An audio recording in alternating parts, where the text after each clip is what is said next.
दोस्तों नमस्कार। आज की पोस्ट के बाद शायद आपको लगे आर्मेनिया धोखेबाज देश है, लेकिन इस पूरे कांड का असली दोषी है स्वयं रूस, क्योंकि रूस ने तुर्की की चापलूसी करने के चक्कर में अपने एक ऐसे दोस्त को जो पिछले 120 सालों से रूस के साथ था, यानी आर्मेनिया, उसको सबसे बड़ा धोखा दिया। जब 2 साल पहले आर्मेनिया और अजरबैजान में युद्ध शुरू हुआ, उस समय रूस ने कसम खाई थी कि कोई भी देश अगर आर्मेनिया पर हमला करेगा, वह हमला सीधा रूस पर माना जाएगा और रूस इस हमले का बदला लेगा और आर्मेनिया को सुरक्षित रखेगा। लेकिन रूस ने ऐसा नहीं किया। यहाँ तक कि कुछ महीनों पहले अजरबैजान ने आर्मेनिया पर फिर से हमले की कोशिश की थी, तब भी रूस ने कोई कदम नहीं उठाया और दूर बैठकर तमाशा देखता रहा और सदियों से उसका साथी रहा आर्मेनिया अपनी जमीन खोता रहा। उल्टा आर्मेनिया ने तो यहाँ तक कहा था कि आप चाहे साथ मत दो, कम से कम हमें हथियार तो दे दो जिनके लिए हमने ऑर्डर दे रखे हैं, और हमारे वो हथियार जो आपसे खरीदे गए हैं उनकी मेंटेनेंस और सर्विस ही कर दो ताकि हम उन्हें काम में ले सके। लेकिन रूस ने ये सब नहीं किया। ऐसे में एक छोटा सा देश अपने लोगों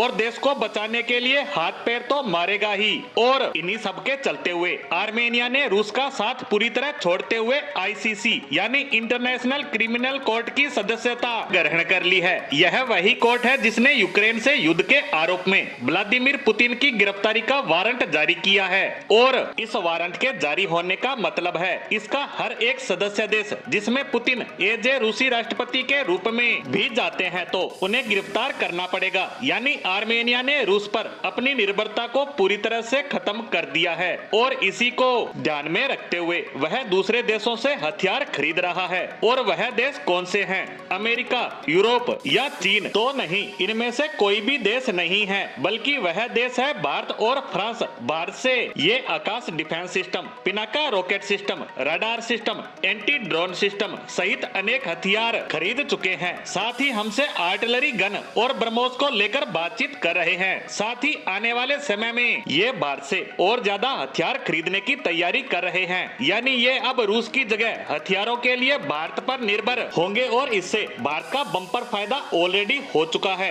क्योंकि कई मिलियन डॉलर के हथियार पिछले 2 सालों में आर्मेनिया हमसे खरीद चुका है और आने वाले समय में भी अरबों डॉलर के हथियारों की डील होगी। आर्मेनिया के इस कदम से भारत को सबसे ज्यादा फायदा हुआ है, क्योंकि एक तरफ वह हमसे हथियार तो खरीदेगा ही, वहीं दूसरी तरफ डिप्लोमेसी के मामले में भी यानी अंतर्राष्ट्रीय स्टेज पर हमें एक और ऐसा देश मिल गया है जो हर एक मौके पर हमारा साथ देगा। वहीं इसके साथ साथ हमारे दुश्मन पाकिस्तान का साथ दे रहे तुर्की और अजरबैजान को भी समझ आ जाएगा कि दूसरों के मामले में टांग घुसाने का क्या नुकसान होता है। कुल मिलाकर कह सकते हैं कि आर्मेनिया का रूस का साथ छोड़ने से रूस का नुकसान तो हुआ ही है और फायदा हुआ है तो भारत का। इसी के साथ रूस आर्मेनिया के संबंधों पर हमारी आज की पोस्ट को यहीं विराम देते हैं। धन्यवाद।